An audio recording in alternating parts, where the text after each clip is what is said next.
తెలంగాణలో ప్రధానంగా 2 అంశాలు చర్చనీయాంశంగా మారింది. ఒకటి 2026-27కు సంబంధించి బడ్జెట్ విషయానికొస్తే దళితులకు అన్యాయం జరిగిందని చెప్పేసి ఒక అంశం అయితే, కేసీఆర్ సంబంధించి సిట్ విచారణ రెండో అంశం. ప్రస్తుతం ముందు మాట్లాడడానికి చంద్రాయణగూడ్ కంటెస్టెడ్ ఎమ్మెల్యే నాగేష్ గారు మనతో ఉన్నారు. వారిని అడిగి మనిషి తెలుసుకుందాం. అలా చెప్పండి, బడ్జెట్ గురించి ఏం చెప్పాలనుకుంటున్నారు? ముఖ్యంగా దళితులకు అన్యాయం జరిగింది బడ్జెట్ విషయంలో అనేసి అంటున్నారు. వాస్తవమమ్మ, దళితులకు, బీసీలకు, ఎస్టీలకు, మైనార్టీలకు అందరికి కూడా ఈ బడ్జెట్ అన్యాయం జరిగింది. అయినా కానీ కూడా మనం మాట్లాడుకోవడానికి ఏ రోజు వాళ్ళు మనలాంటి వాళ్ళని, దళితులని, బీసీలను, ఎస్టీలని గౌరవిస్తూ బడ్జెట్ ప్రవేశపెట్టిన రోజు ఈ రోజుకు 12 సంవత్సరాలు అయింది వాళ్ళు గవర్నమెంట్లో ఉంటూ. ఏ రోజు కూడా వాళ్ళు న్యాయం చేయలేదు, ఇకపై కూడా చేయరు. వాళ్ళకు ఒక వివక్ష. ఈ మధ్య రకమైన ఎవరైతే ఎస్సీ, ఎస్టీ, బీసీ, మైనార్టీలు ఉంటారో వాళ్ళని చూస్తేనే అదొక వివక్ష. ఏమున్నా కానీ కూడా అలా అదానీ, అంబానీ రకరకాల పెట్టుబడిదారులకు మాత్రమే బీజేపీలో స్థానం ఉంటుంది. నికాస్గా, నిజాయితీగా తెలంగాణ రాష్ట్రానికి వాళ్ళు ఏ రోజు బడ్జెట్ కేటాయించినరో ఒకసారి వాళ్ళ గౌరవ మంత్రివర్గం అంతా కూడా తెలంగాణలో ఎక్కడ సవాలు విసిరినా సరే రావడానికి ఒకవేళ సిద్ధంగా ఉంటే మా గౌరవ మంత్రులు, మా ఎంపీలందరూ కూడా రెడీ ఉన్నారు. కానీ వాళ్ళకి ఆ సోయి లేదు. తెలంగాణ పక్షాన మాట్లాడనీక 8 మందికి పార్లమెంట్లో వాళ్ళకి ఆ సోయి లేక ఈరోజు తెలంగాణ రాష్ట్రాన్ని చిన్నాభిన్నం చేస్తూ ఉన్నారు. సరే, ఒకవేళ సోయి ఉంది అనుకుందాం.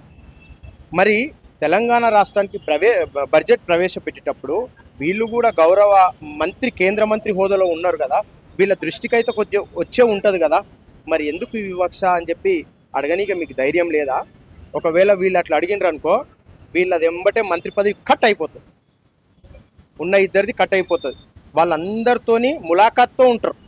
ఎవరు మన దగ్గర ఎవరైతే కేంద్ర మంత్రులుగా ఉన్నారో, నేను వాళ్ళ పేరు తీసుకోను, వాళ్ళు ఓన్లీ ఎలక్షన్ల టైంలో వచ్చి బండ్ల మీద, ఉచితమైన బండ్ల మీద వచ్చి ఏదో మాట్లాడి పబ్బం గడుపుతూ ఉంటారు తప్ప వాళ్ళు ప్రజలకు ఏ రోజు ఏం చేసిండ్రో వాళ్ళు బహిరంగంగా ప్రెస్ మీట్ పెట్టి చెప్పవలసిన అవసరం ఈరోజు ఉన్నది.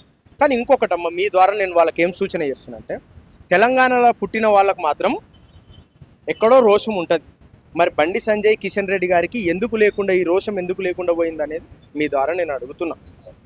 ఇలా మీరు కేంద్ర మంత్రులుగా ఉన్నారు, ఇక్కడున్న ఉద్యోగస్తులు మీ మనుషులే, ఇక్కడున్న నిరుద్యోగులు మీ మనుషులే, ఇక్కడున్న రకరకాల ఇబ్బందులు పడుతున్న మనుషులు అందరూ మీ మనుషులే.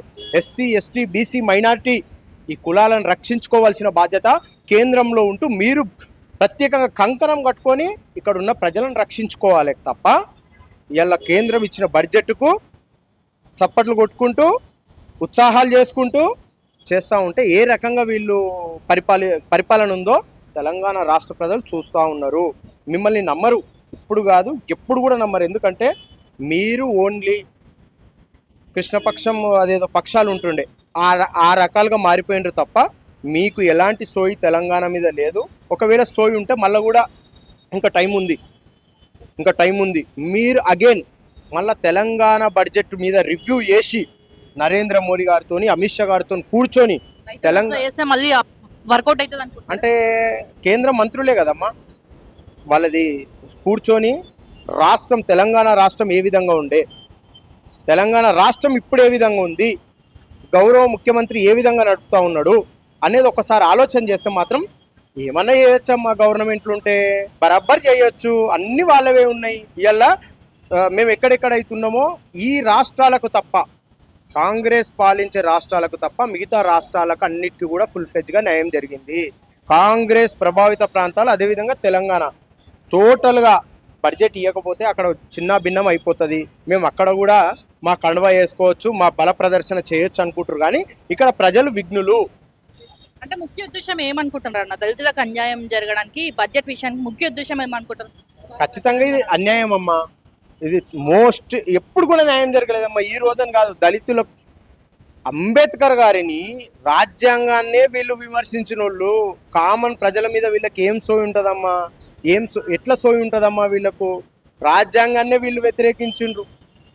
అంబేద్కర్ ఏదైతే రూపకల్పన చేసినది ఏదైతే ఉందో దాన్నే వ్యతిరేకించిన వాళ్ళు వీళ్ళు దళితులకు ఏం న్యాయం చేస్తారని చెప్పి నేను అడుగుతున్నాను. వాళ్ళకి సోయి ఉండదు.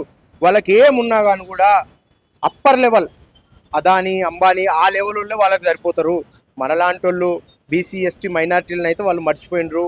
వాళ్ళదొకటే పాలన, వాళ్ళదొకటే నినాదం, వాళ్ళదొకటే కథ, బీజేపీ నినాదం తప్ప ఇంకొకటి వాళ్ళకి ఏం లేదు.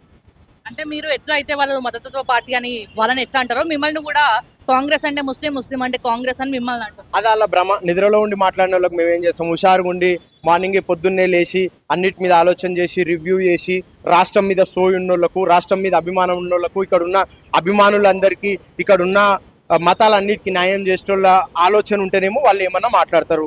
కాంగ్రెస్ ఏ రోజు చెప్పింది చెప్పండి, ముస్లింల పార్టీ అని నేను ఏ రోజు అన్న రాజ్యాంగంలో రాసి పెట్టినామా? లేకపోతే వాళ్ళు రేవంత్ రెడ్డి అన్నాడు కదా ఒక సభలో, కాంగ్రెస్ అంటేనే ముస్లిం, ముస్లిం అంటే అది తప్పర్థం చేసుకున్నారమ్మా. రేవంత్ రెడ్డి గారు ఏమన్నారంటే, కవర్ చేస్తున్నారు. లేదు లేదు లేదు, మేము ఎందుకు చేస్తాం, వాస్తవంగా రేవంత్ రెడ్డి గారు అన్నది ఒకటికి 2 సార్లు అందరూ కూడా విమర్శించిన వాళ్ళు వినాలి, విన్న తర్వాత మాట్లాడితే బాగుంటుంది. వీళ్ళని ఇంకా ఏ ఎలక్షన్లో పోయినా కానీ కూడా మాకు మీరే కావాలి, రకరకాలుగా మాట్లాడతారు, గలీజ్గా మాట్లాడతారు. వాళ్ళ బిహేవింగ్ కానీ వాళ్ళ మాటలు కానీ, మీరు అన్ని జూబ్లీ సెలక్షన్లో బండి సంజయ్ ఊగిసలు ఆడిపోయి రకరకాలుగా హిందువులు హిందువులు హిందువులు ఈ నినాదం తప్ప ఎస్సీ ఎస్టీ బీసీ మైనార్టీ మీద సోయి ఉన్న మంత్రులు అయితే ఇలా రాష్ట్రానికి న్యాయం జరిగి ఉండేది. కాబట్టి రాష్ట్రాన్ని కేంద్రం పట్టించుకోక వాళ్ళకి ఏముంటుందంటే, ఎంతవరకైనా సరే ఏం చేయాలన్నా సరే వీళ్ళ చేతులలో ఏముండదమ్మా. వీళ్ళు ఓన్లీ రిమోట్ కంట్రోల్ లాగా ఏమున్నా కానీ కూడా వాళ్ళు ఆడిపిస్తే ఆడతారు, అంతే తప్ప ఇంకొకటి ఏం లేదు. వాళ్ళ గురించి మాట్లాడి మనము ఇది చేసుకునే కన్నా వాళ్ళకు సోయి ఉండి వాళ్ళు తెలంగాణలో పుట్టి ఆ రక్తంతో ఉంటే ఖచ్చితంగా తెలంగాణకు న్యాయం జరిగి ఉండేది. కాబట్టి వాళ్ళు ఏదైనా సరే, వాళ్ళు ఏం మాట్లాడినా సరే, వాళ్ళు ఏం చేసినా సరే వీళ్ళది పార్లమెంట్లో ఏం నడవదు. ఎట్లా చూస్తున్నారు కేసీఆర్ కి సంబంధించి సిట్ విచారణకి సంబంధించి ఎట్లా చూస్తున్నారు? మనం చూసినాం నిన్న ఎంత గందరగోళంగా ఉందో తెలంగాణకి సంబంధించి సిచ్యువేషన్. ఇక వాళ్ళకైతే 2 సంవత్సరాలు అయింది, ఏం పని లేదు. నిన్న ఒక ధర్నా చేసుకోవడానికి ఒక అవకాశం వచ్చింది. ఏం అవకాశం వచ్చింది? గౌరవ మాజీ ముఖ్యమంత్రి గారిని అరెస్ట్ చేయడం వల్ల. సరే, ఈరోజు ఈడీ పేరు మీద రాహుల్ గాంధీ గారిని, ప్రియాంక గాంధీ గారిని కేంద్రంలో ఉన్న ప్రభుత్వం పిలిస్తే వాళ్ళు విచారణకు వెళ్ళట్లేదా? ఏంది భయ్, చేయొచ్చు. మీ గౌరవ మాజీ ముఖ్యమంత్రి మీరు చేయొచ్చు, మీకు ఆస్కారం ఉంది. కానీ ఇంత అంగుల ఆర్భాటాలు మాత్రం అవసరం లేదు. చెయ్యాలి, మీ నాయకుడు, మీ పార్టీ నాయకుడు మీరు చేయాలి. దానికి మాత్రం మేము ఏమనము.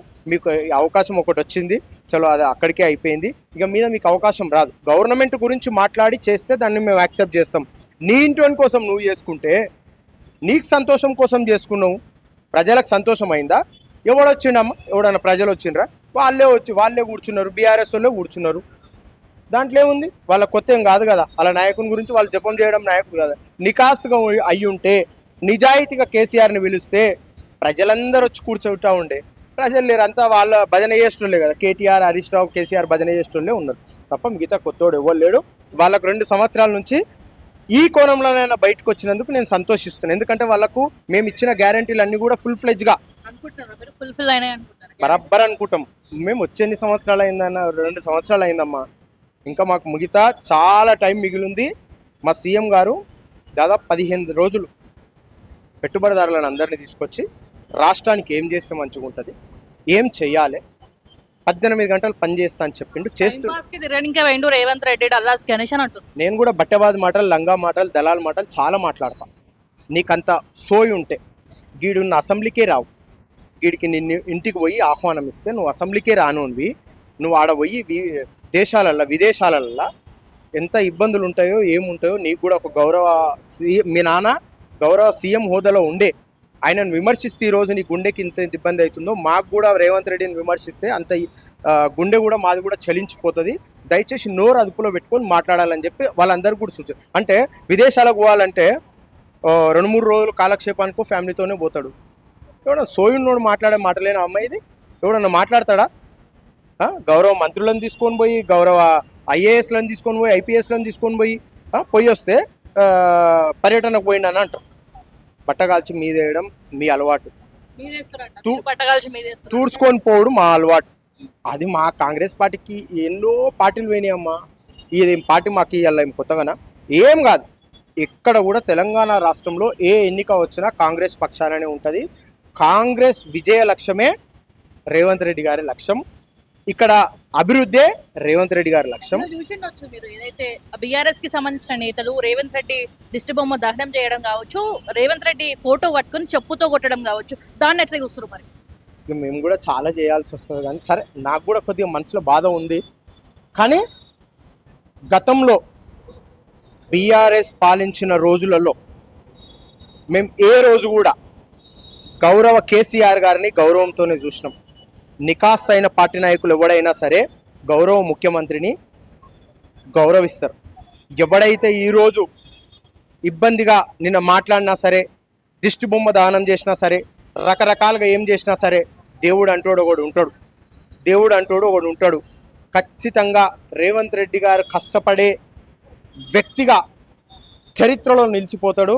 ఇవన్నీ కూడా వీళ్ళు మళ్ళా ఎవరైతే నిన్న రేవంత్ రెడ్డి గారిని దిష్టిబొమ్మ దానం చేశారో ఖచ్చితంగా వాళ్ళకు దేవుని రూపంలో వాళ్ళకు ఏదన్నా ఉంటుందని చెప్పి మీ ద్వారా నేను వాళ్ళకి తెలియజేస్తా ఉన్నా. సో ఇంకో విషయం ఏదైతే కేసీఆర్ కి సంబంధించి సిట్ విచారణ వరకు ఓకే, అరెస్ట్ చేస్తే మాత్రం మరో ఉద్యమం స్టార్ట్ చేస్తాం, ఖచ్చితంగా మరో ఉద్యమం అవుతుంది అని చెప్పేసి కూడా బీఆర్ఎస్ కి సంబంధించిన నేతలు మాట్లాడుతున్నారు. మేము ఎందుకు చేస్తామమ్మా ఆయనను అరెస్ట్ చేయాలంటే వీళ్ళు 2 సంవత్సరాల నుంచి బయట ఎందుకు తిరుగుతారమ్మా? ఎన్నో అక్రమాలు, కాళేశ్వరం మీద మీ అక్రమాలు లేవా? మిమ్మల్ని లోపలేయడానికి సరిపోదా? రకరకాల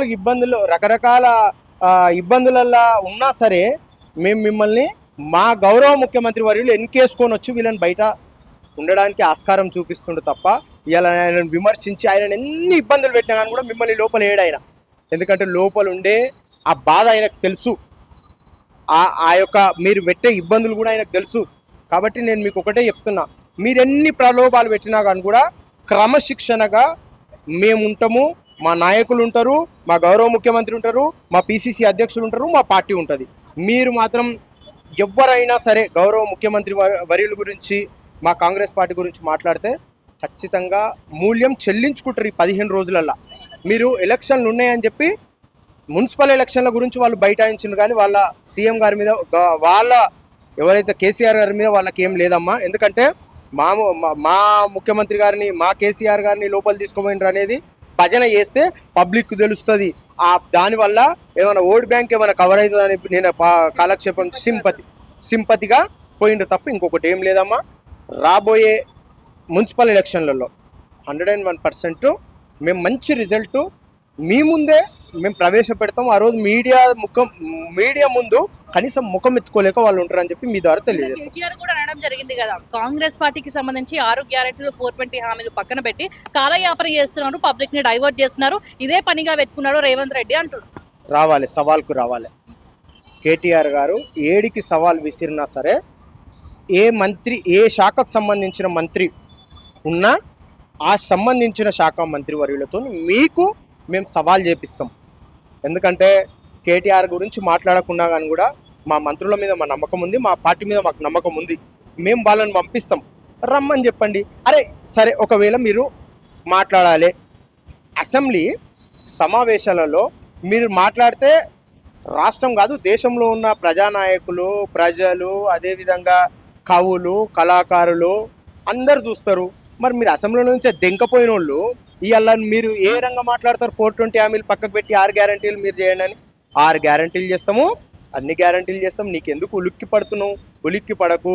నీకు ఏమున్నా కానీ కూడా మా గౌరవ ముఖ్యమంత్రి వారికి సలహాలు ఇయ్యి, సూచనలు ఇయ్యి, ఆయన ఎంబటి ఉండండి. మీకు ఒకవేళ అట్లా కాకపోతే మీరు ఎవరినన్నా పంపియండి, మీకు అట్లా చూడబుద్ధి కాకపోతే. కానీ విచ్చలవిడిగా మాట్లాడితే మాత్రం కాంగ్రెస్ పార్టీ కార్యకర్తగా మేము మాత్రం ఊకోమమ్మ. చాలా ఓపికతో ఉంటున్నాం. ఆయననే చెప్తా ఉన్నాడు, మీరు ఏమన్నా అని కూడా ఆవేశపడదు. ఒక్కసారి ఆయనకి ఇట్లా మీరు చెయ్యండి అని అన్నారు అనుకో, మేము ఇక వేరే తీరే ఉంటుంది. ఇక ఇప్పుడు ఆంధ్రప్రదేశ్లో ఏ విధంగా అవుతుందో ఆ విధంగా మేము చేస్తాం. ఫైనల్ క్వశ్చన్ అన్న, కౌశిక్ రెడ్డికి సంబంధించి ఏం చెప్పాలనుకుంటాం? మనం చూడొచ్చు, ఆయన మాట్లాడడం జరిగిన తర్వాత క్షమాపణలు కూడా కోరడం జరిగింది. తెలివి ఉన్నోడు ఎవడు కూడా పని చేయడు. ఒకసారి మాట్లాడిన తర్వాత ఎవడు కూడా వెనకకు తీసుకోడు. ఎందుకు తీసుకోడు అంటే తెలివి తక్కువోడు, దద్దమ్మ, లంగా, బట్టబాజ్ పనులు చేసేటోడు ఏదన్నా అంటే సారీ చెప్తాడు. సిగ్గు అనిపించాలి వానికి ఏమన్నా మాట్లాడేది ఉంటే. సిగ్గు. ప్రజలతో ఎన్నికై ఉండి అసెంబ్లీలో కూర్చునే వ్యక్తి నా సారీ అని చెప్తే నీకేముంటుంది బై? ఏమన్నా ఉంటుందా? ఐఏఎస్లని, ఐపీఎస్లని ఇలా నువ్వు ఎంతవరకు మాట్లాడతావు? గుండావా నువ్వు? వీధి రౌడీవా? ప్రజలకు నువ్వు ఏం చెప్తున్నావు? హుజూరాబాద్ ప్రజలు నిన్ను గెలిపించిండ్రు. నువ్వు అక్కడ ప్రజలు గవర్నమెంట్ కి పని చేయకుండా మీ కాంగ్రెస్ ప్రభుత్వానికి పనిచేస్తుందంటూ 10 సంవత్సరాలు నాకు తెలియదు. 10 సంవత్సరాలు మేము కూడా గదే చేసినాం కదా. అప్పుడు మేము అంటే మీరు ఎక్కడ పోయినరు మరి? ఆ రోజు 10 సంవత్సరాలకు మీరు ఎక్కడ పోయిర్రు? మేము కూడా ఆ రోజుకి ఇదే అనుకున్నాం. కానీ చట్టం పని చేసుకుంటూ పోతుంది. చట్టాన్ని ఎవరు మేము ఆ రోజు ఐఏఎస్లని ఐపీఎస్లని కనీసం ఎస్ఐని సిఐని ఎవరిని కూడా మేము విమర్శించలే. గౌరవంగా తీసుకపోతే మేము పోయినాం. అది మా గుండె ధైర్యం, మా పార్టీ ధైర్యం. నీలాగా నీ అమ్మ అరెస్ట్ చేయనికపోతే ఫోన్ పిరికోడు వీడు రేవంత్ రెడ్డి గారి గురించి కాంగ్రెస్ పార్టీ గురించి మాట్లాడతాడు. రమ్మన్ కౌశిక్ రెడ్డి హైదరాబాద్కి వస్తాడా? మమ్మల్ని హుజూరాబాద్ రమ్మంటాడా? చెప్పండి ఉతగానే. కానీ ఒకటి నేనేం చెప్తున్నా, గౌరవ హోదాలు ఉండి మాత్రం మనం ఈవెన్ ఒక చిన్న ఆఫీసర్ ఉంటే వాళ్ళని కూడా మనం గౌరవిస్తాము. ఈరోజు కౌశిక్ రెడ్డి గారి మీద, జీవన్ రెడ్డి గారి మీద కేసు బుక్ చేస్తూ ఉన్నాము. కేసు ఖచ్చితంగా ఎఫ్ఐఆర్ కట్టి వాళ్ళని రిమైండ్ కూడా చేయాల్సిన టైం ఉంది. ఎందుకంటే ప్రజాస్వామ్యంలో ప్రజలతో ఎన్నిక అయినోళ్ళు ఇట్లా మాట్లాడడం సబం కాదు. ఎందుకంటే ఏం చెప్తుర్రు మీరు తెలంగాణ రాష్ట్రానికి, ఇక్కడున్న ప్రజలందరికీ మీరు ఏం చెప్తుర్రు? మిమ్మల్ని చూసి వేరే నేర్చుకుంటుండ్రు నాయన. విలువలు కోల్పోతున్నారు. గతంలో మీరు రేవంత్ రెడ్డి మొన్న అన్నారు, ప్రెస్ వాళ్ళు ఎవరో అడుగుతా ఉన్నారు రేవంత్ రెడ్డి గారు ఇట్లా మాట్లాడారు. ఈ సిగ్గుమాలినకెళ్ళే ఈరోజు మేము ఇట్లా మాట్లాడాల్సి వస్తుంది. బట్టెబాజు మాటలు, లంగా మాటలు బంద్ చేసి 6 గ్యారంటీలు ప్రజాపాలనలో మీరు కూడా కలిసి పనిచేయాలని చెప్పి మా ద్వారా మిమ్మల్ని సూచిస్తూ ఉన్నాం. రైట్, చూసారు కదా. ఏదేమైనా కూడా బడ్జెట్ కి సంబంధించి కావచ్చు, దళితులకి అన్యాయం జరిగింది. కాకపోతే బీజేపీకి సంబంధించిన ఎంపీలు అక్కడ నోరు తెరవలేదు అని చెప్పేసి కూడా నాగేష్ గారు అయితే చెప్పే పరిస్థితి కనిపిస్తుంది.